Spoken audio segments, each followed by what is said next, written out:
The process during which air is taken in, fine, and something is given out, where carbon dioxide, air is given out, of course. The carbon dioxide is, rather I would say, given out through what?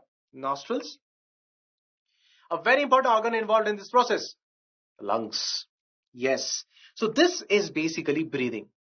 Fine. You take in oxygen and then breathe out carbon dioxide. You take in air from there in the lungs. I'll teach you today. Oxygen, it's taken in, utilized or diffused into the bloodstream, and the carbon dioxide, it's thrown out. So this process is known as breathing.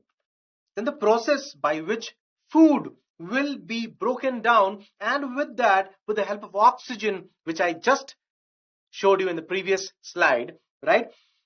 The energy will be produced. This is known as the cellular respiration. Got it? So see, sugar plus oxygen.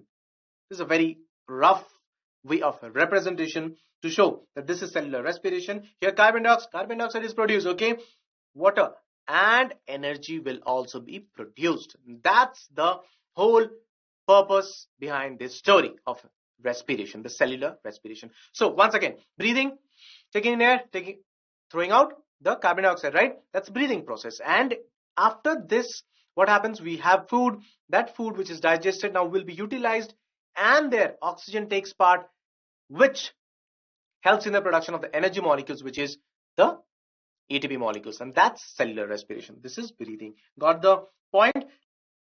Diffusion through the body surface. If you remember that something is involved over here, water.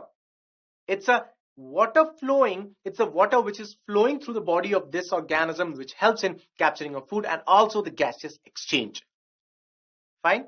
Do you remember that they have certain pores? Yes, they have pores. Do you remember? Correct? Ostia. Correct? Ostia, through which water can enter. Now, do you remember about these specialized cells, the choanocytes, collar cells, and what is so special about them? You see, these whip-like structures, okay? These whip-like structures, they're equipped with flagella, and that's what is very important. These flagella move, okay? And because of the movement of the flagella, they can actually move the water. There's a water flow system which happens because of the movement of these flagella, which is there where in the collar cells, or you can say the choanocytes of the sponges. Fine, correct? These whip-like structures, they move around, not around, they move, and they help in pushing the water. So a continuous flow of water will happen, and that helps in exchange of gas, also capturing of food particles. Fine, and the exchange of gases will simply take place because of diffusion. That's it. Okay, so see, water in through the pores, correct? And this water is coming out from this, correct? Osculum. Great. What about the next one? Cnidarians, Hydra, remember? Yes, they have cellular, no, tissue level of organization. Yes, so they have tissue level of organization. Diffusion, again, it's a diffusion process which helps in the gas exchange, which happens through their body surface. Fine, that's a simple diffusion process. Next, let's look at the, okay, first I'll show it to you. Water flow, yes, simple diffusion, carbon dioxide coming out, oxygen going in, simple diffusion process. Let's move on to the next level, cellular tissue. Next, platyhelminths, remember, flatworms. Diffusion through their body surface. So these are small multicellular organisms. Here the diffusion happens through the body surface, the outer membrane, rather I would say, the outer membrane. See the body wall I'm showing here. Okay, so this diffusion is sufficient to meet the necessary gaseous exchange, which is essential for the survival of the organism. Fine, it's a simple organism. Great. Okay, for these organisms, the flatworms, mostly all the cells are quite close to the surface, so diffusion can take place and will be capable of maintaining the requirement of oxygen and for all the cells, okay, which will help in respiration, of course. Fine, you understand why diffusion is sufficient? Simple organisms, all the cells are mostly exposed, near the surface, okay, and they can actually have the diffusion process. Fine. Okay, what about the aquatic arthropods? See, simple diffusion process. Okay, yes, annelida. Okay, I'm talking about the earthworms. Remember, gas exchange, again diffusion through their body surface.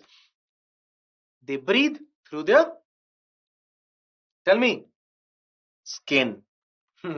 Yes, they breathe through their skin. Their skin need to stay moist, which helps in the gaseous exchange, which allows the passage of this air, dissolved oxygen into the bloodstream.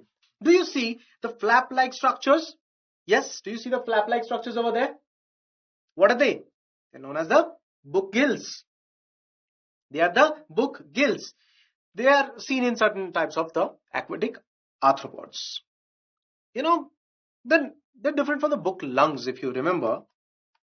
Book lungs. Yes? Unlike the book lungs or the tracheal system, if I talk about, book gills are generally external and they are usually modified appendages. Okay, so they're quite different from the book lungs. Correct? These spiracles is present on their exoskeleton, which allows the air to get into this tracheal system, tracheal tubes. Fine. And you see, do you see the location? Let me show it to you. See, these are the trachea. Here, see the spiracles. And then these are the trachea, which helps in the movement of the gas and spread it out into the body. Fine. Okay. If you see properly, you know, the spiracles are located laterally all throughout the thorax. I can see abdomen region also. This is the case for most of the insects. Clear? Very good. Let's move on. Tracheoles, fluid filled, well, mollusk, the snails, feather-like gills inside the mantle cavity. And if I show it to you, if you remember, see here, this helps in the gaseous exchange. Yes, inflow of the air, and then here there is the circulation which helps in the movement, helps in the exchange rather. Fine.